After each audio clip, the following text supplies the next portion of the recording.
Bank entries हैं जिन्हें मुझे बैंक स्टेटमेंट से अब एंटर करना है टैली के अंदर।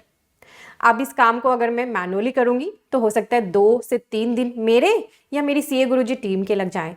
मैं इस काम को मैनुअली बिल्कुल नहीं करना चाहती हूँ। एआई के ज़माने में हम यूज़ करेंगे ऑटोमेशन। तो मैं आपको सिखा रही हूँ कैसे, अगर आपके क्लाइंट्स आपको पीडीएफ में बैंक स्टेटमेंट्स प्रोवाइड करते हैं, चाहे वो कितने भी मंथ्स की हो, आप विद इन 5 मिनट्स उसे टैली के अंदर एंटर कर सकते हैं, वो भी पार्टी के लेजर्स के अकॉर्डिंग। तो सारी प्रोसेस हम सीख रहे हैं इस वीडियो में, automation, PDF, bank statement to Tally prime accounting entry. Make sure करें खुद आप वीडियो देखकर सीख रहे हैं। नीचे दिए गए शेयर के टैब से इसे अभी शेयर कर दें। इस ऑटोमेशन के लिए मैं और मेरी टीम हम दोनों यूज करते हैं Reportic.in। आप भी टाइप करें अपने ब्राउजर में Reportic.in, आपको यही वेब पेज अपीयर होगा जो स्क्रीन पर दिख रहा है। यहाँ पर आपको एक न्यू अपडेट दिखाई दे रहा है। This is a new feature on Reportic.in। Already इस पर और भी फीचर्स अवेलेबल हैं और ये बिल्कुल फ्री है आपके लिए। बस 3 ही आपको स्टेप्स करने हैं। बैंक स्टेटमेंट को अपलोड करना है रिपोर्टिक में, रिपोर्टिक से टैली एक्सएमएल में, और आपकी अकाउंटिंग एंट्री टैली में शिफ्ट हो जाएगी पीडीएफ बैंक स्टेटमेंट से। ठीक है, चलिए हम इस पूरी प्रोसेस को सीख रहे हैं। Reportic.in पर आकर आपको सबसे पहले साइन अप पर क्लिक करना है। साइन अप कर लेने के बाद आप लॉगिन बटन पर क्लिक करके लॉगिन कर लीजिए। और साथ ही यहाँ पे आपको एक और फीचर दिख रहा है रिपोर्टिंग का, file e commerce sellers GST 1 in just 2 minutes. तो जितने भी हमारे ई कॉमर्स क्लाइंट्स हैं जो अमेजन, फ्लिपकार्ट, मीशो सभी के साथ जोड़कर बिजनेस करते हैं, उनकी GST 1 हम Reportic.in से ही फाइल करते हैं। मैं अपना अकाउंट यहाँ पे लॉगिन कर रही हूँ। आप भी अपना अकाउंट बनाने के बाद ईमेल आईडी और पासवर्ड से यहाँ पर लॉगिन कर लें। लॉगिन करते ही आपको यहाँ पर वेलकम मैसेज आ रहा है और यहाँ पे आपको 2 प्रोडक्ट्स दिख रहे हैं। पहला प्रोडक्ट है file e commerce sellers GST 1। इसकी वीडियो ऑलरेडी हमारे यूट्यूब चैनल पर है। ये इसका लिंक डिस्क्रिप्शन और पिन कमेंट में मैंने दिया है। अगर आप ऑनलाइन सेलर्स खुद हैं या ऑनलाइन सेलर्स आपके क्लाइंट हैं तो इस वीडियो को जरूर देखें। और दूसरा प्रोडक्ट फ्री आपके लिए आ चुका है, PDF bank statement to Tally XML and CSV। तो इस पर हम क्लिक कर रहे हैं। यहाँ क्लिक करते ही आपको ऑप्शन दिख रही है convert PDF to Tally XML। तो यहाँ पर हमारे पास सबसे पहले ऑप्शन है सिलेक्ट करने की बैंक। यहाँ पर 300+ बैंक्स की ऑप्शन है। आपका जो भी बैंक अकाउंट है आपको वहाँ पर मिल जाएगा। तो मैं यहाँ पर SBI को सर्च कर रही हूँ, क्लिक कर लिया मैंने। क्लिक करते ही ऑप्शन आगे चूज करने की। अब मुझे यहाँ पे बैंक स्टेटमेंट जो पीडीएफ में मेरे पास है उसको चूज करना है। इसके लिए आपको कुछ बातों का ध्यान रखना है। मेक श्योर करें आपके पास जो बैंक स्टेटमेंट आप यहाँ पे अपलोड करेंगे वो ओरिजिनली आपने बैंक की वेबसाइट से निकाली हो, और अगर उसके अंदर पासवर्ड का प्रोटेक्शन है तो पासवर्ड को आपने रिमूव नहीं करना है। जब यहाँ पे आप फाइल को अपलोड करेंगे तो वो ऑटोमेटिक आपसे पासवर्ड यहीं पर मांग लेगा। तो इस बात का ध्यान रखना है। कोई पर्सन अगर अपने मोबाइल से आपको पीडीएफ में स्कैन करके दे दे, वो यहाँ पर यूज नहीं करना। बैंक से आप पीडीएफ फाइल डाउनलोड करके ही अपलोड करें, इसका ध्यान रखें। मैं फाइल को सिलेक्ट कर लेती हूँ। यहाँ मैं SBI जो बैंक स्टेटमेंट है उसको सिलेक्ट कर रही हूँ, ओपन पे क्लिक कर रही हूँ। क्लिक करते ही यहाँ पर प्रोसेसिंग स्टार्ट हो गई है। ठीक है, अभी विद इन अ सेकेंड यहाँ पर ये बैंक स्टेटमेंट हमें रिफ्लेक्ट होने लगेगी Reportic.in। देखिए अब हमारे सामने पूरी बैंक स्टेटमेंट आ गई है। अब बैंक स्टेटमेंट यहाँ पर करेक्टली अपलोड हुई है या नहीं उसको चेक करने के लिए आप opening balance and closing balance को बैंक स्टेटमेंट से मैच कर लें।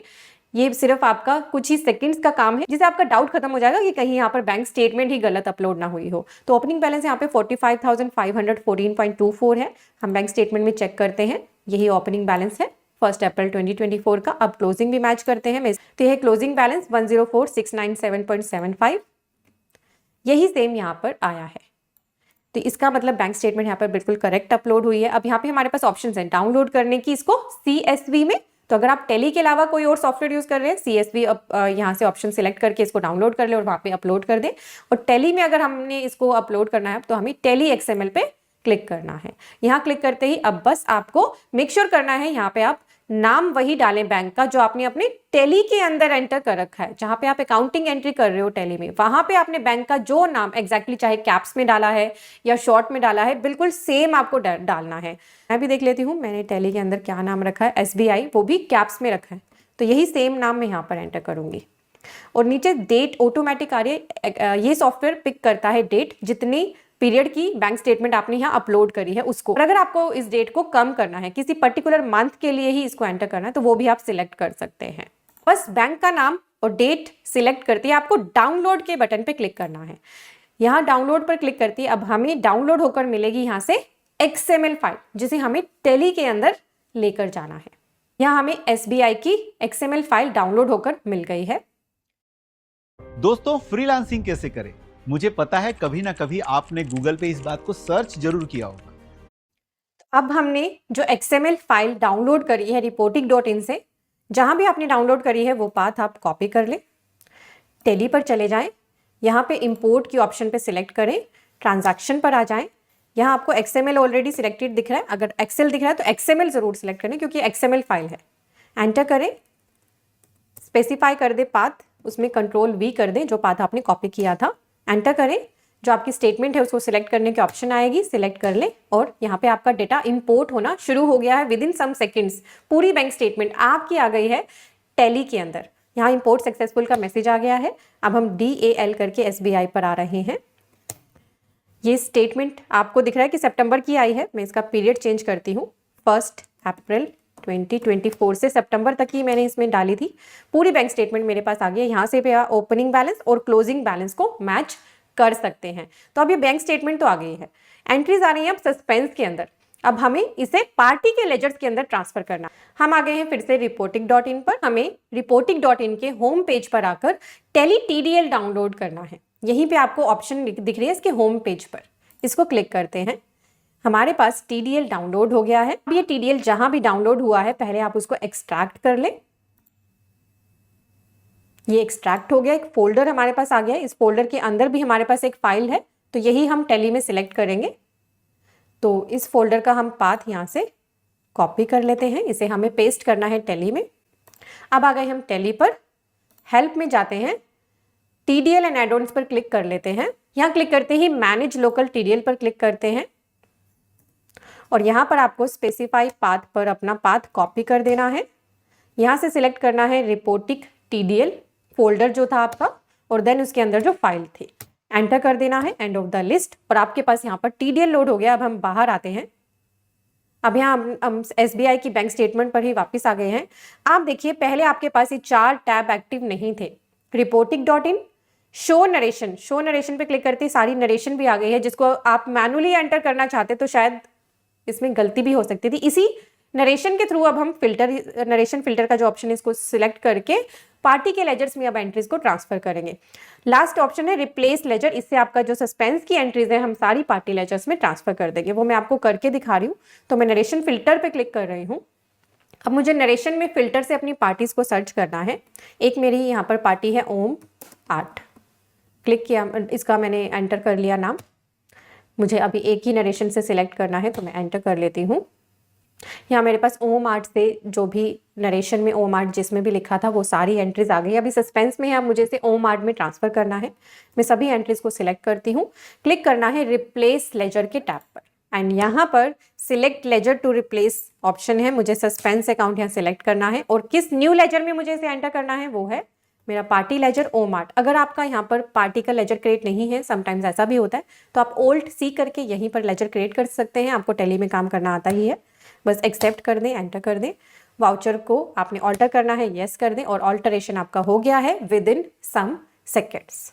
प्रोसेसिंग हो गई है कंप्लीट। तो सारी एंट्रीज देखिए सस्पेंस से आ गई हैं ओम 8 में। फिर से हम नरेशन फिल्टर को यूज़ करते हैं। मैं एक पार्टी का और आपको डेटा यहाँ एंटर करके दिखा रही हूँ।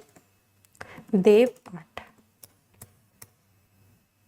सिलेक्ट किया मैंने। मेरे पास जो भी सस्पेंस में एंट्रीज हैं जिनकी नरेशन में देव 8 है वो एंट्रीज आ गई हैं।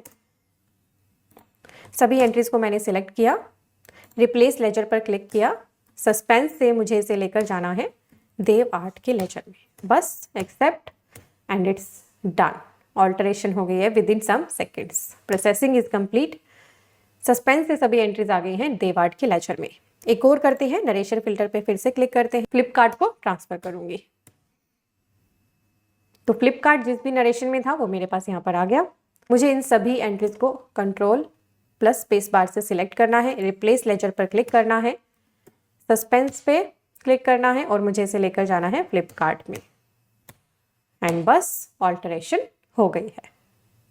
तो इसी तरीके से आप भी अपनी बैंक स्टेटमेंट यहाँ पर PDF से सीधा टेली में, और वो भी पार्टी लेजर्स में एंटर कर सकते हैं विद नरेशन। नरेशन भी एग्जैक्ट आपको मिल गई, ट्रांजैक्शन नंबर जो भी नरेशन के जो भी डिस्क्रिप्शन में था बैंक स्टेटमेंट की पूरी नरेशन आपको यहाँ मिल गई है। तो ये काम हो गया आपका कई दिनों का विद इन सम सेकेंड्स, वो भी ऑटोमेटेड, भी बिना किसी एरर के और बिल्कुल फ्री। तो रिपोर्टिक.in पर आकर आप भी ये करके देखें because this process is totally free. रिपोर्टिक.in पर आइए, आपको ये जो दो प्रोडक्ट्स दिख रहे हैं इन दोनों को यूज करके देखिए। This is the new product PDF bank statement to Tally XML and CSV, this is free of cost. And दूसरा है file e commerce sellers GST 1 जिसकी वीडियो ऑलरेडी CA